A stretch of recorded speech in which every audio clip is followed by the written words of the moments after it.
Welcome back to the channel. Today I'm dedicating this entire video to what I believe is one of the most exciting Wuthering Waves updates we've had in quite some time.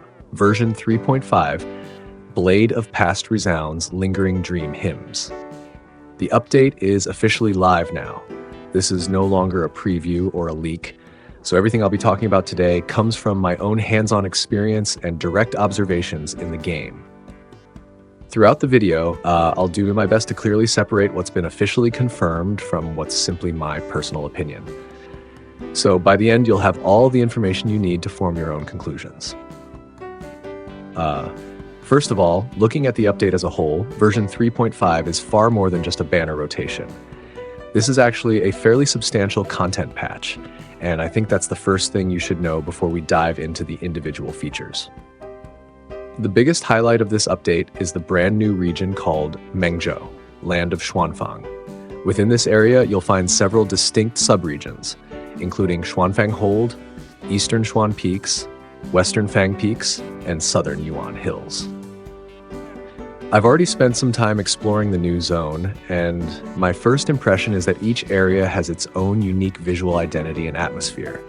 None of them feel like recycled versions of previous maps, and it really seems like Kuro Games is making a conscious effort to ensure that every major expansion delivers a genuinely fresh exploration experience, rather than simply adding more land to the world. Alongside the new region, the main story also moves forward with Main Quest Chapter 4, introducing Act Was, The Wind Before the Storm, Act 2, Xuanling sings Storm Quelled, as well as a segue chapter titled The Chant of Unseen Ties. If you're someone who closely follows the game's story, this should definitely be your top priority, since it not only unlocks new content, but also ties directly into the new character I'll be talking about next.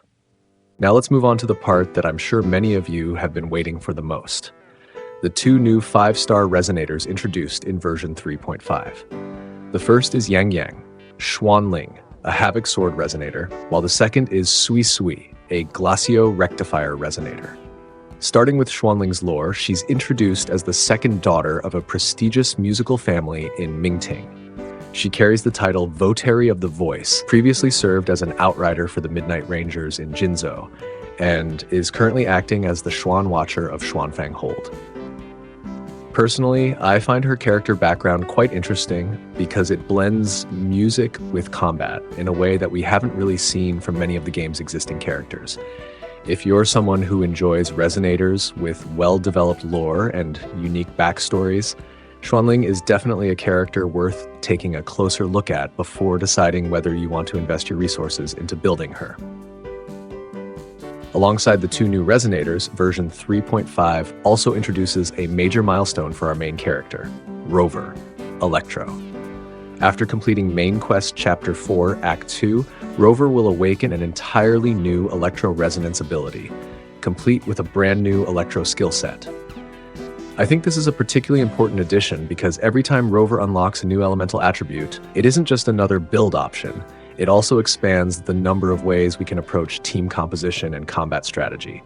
For those of you who have invested heavily in Rover since the beginning of the game, this is clearly one of the most significant pieces of content in version 3.5, and definitely not something you'll want to miss. One of the things that impressed me the most about version 3.5 is the number of quality of life improvements. And I think this is where Kuro Games has shown most clearly that it's listening to community feedback. To start with, the Pioneer Experience system has been reworked and integrated with the previous Fast Track feature, while also introducing a new progression route called Next Stop Mengzhou, making it much easier for new players or those with limited time to catch up with the latest content. On top of that, there's now Resonator voice pack customization, allowing you to choose your preferred voice packs, as well as a brand new feature called Bioprint, which I think adds another layer of character customization and personalization. The story autoplay system has also been refined. The guidebook has received several improvements, and the interface for both the Echo Gallery and enemy sections has been upgraded to make everything more intuitive and easier to navigate. For PC players, there are two additions that I think deserve special attention. The first is resource compression, which helps reduce the game's storage footprint, and the second is the addition of XeSS 3 frame generation, offering a noticeable performance boost on supported hardware. Overall, I see these as relatively small changes individually, but when combined, they make the overall gameplay experience feel significantly smoother and more comfortable than before. Speaking of what's happening right now following the launch of version 3.5, there's currently an event called Tidal Photography, Land of Xuanfang Photo Challenge. This event allows players to submit in-game screenshots for a chance to earn astrites as well as cash prizes, and it will run until August 19th. If you enjoy taking screenshots and capturing beautiful moments in-game, this is a great opportunity to have some fun while earning extra rewards. There's also another upcoming event called Recaptured Action Highlights Combat Photography event, which is scheduled to begin on July 16, just a few days from now. So if you're interested, be sure to keep an eye on the schedule and jump in as soon as the event goes live. One more thing I think is worth mentioning, especially for those of you playing on Xbox, is that starting with version 3.5, Xbox Game Pass members will receive exclusive in-game rewards along with a special Xbox exclusive sigil. It's a relatively small addition, but I think it shows that Kuro Games is putting more effort into supporting players across multiple platforms instead of focusing primarily on PC and mobile, as it has in the past. At this point, I also want to take a moment to talk honestly about what I think is the most important part of this video. The line between what I know for certain and what is simply my personal opinion. Everything I've covered so far, Mengzhou, Xuanling, Suisui, Electro Rover, the new Sonata effects, the various quality of life improvements, and the schedules for the two events I just mentioned, comes directly from what I've personally seen in-game or from official announcements. So you can feel confident that this information is accurate. However, when it comes to topics like the order of future rerun banners, the pull value of one character compared to another, or which character will end up being the strongest DPS or support in current meta, those are questions that I think every player should answer through their own experience. Wuthering Waves has a very flexible combat system, and there isn't a single team composition or playstyle that's objectively correct for everyone. That's why I don't want to jump to conclusions or make overly definitive claims just to make the video sound more dramatic. If I had to give one overall recommendation for version 3.5, I'd say this is an update that's well worth experiencing in full.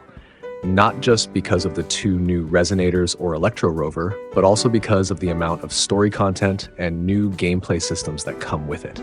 If you're a busy player with limited time, I'd recommend prioritizing Main Quest Chapter 4 first. It not only unlocks Electro Rover, but also gives you a much better understanding of the story and setting of Mengzhou. After that, you can take your time exploring the new echoes, challenging tactical hologram Denia, and participating in the two ongoing events so you don't miss out on the free rewards. I think that covers everything you need to get a complete picture of Wuthering Waves version 3.5, from the new story content and Resonators to the gameplay systems and the events currently taking place. If you found this video helpful, don't forget to leave a like. And if you have a different opinion about this update, feel free to share it in the comments. I always read them, and I'm genuinely interested in hearing about your own experiences. Thanks for watching all the way to the end, and I'll see you in the next Wuthering Waves video.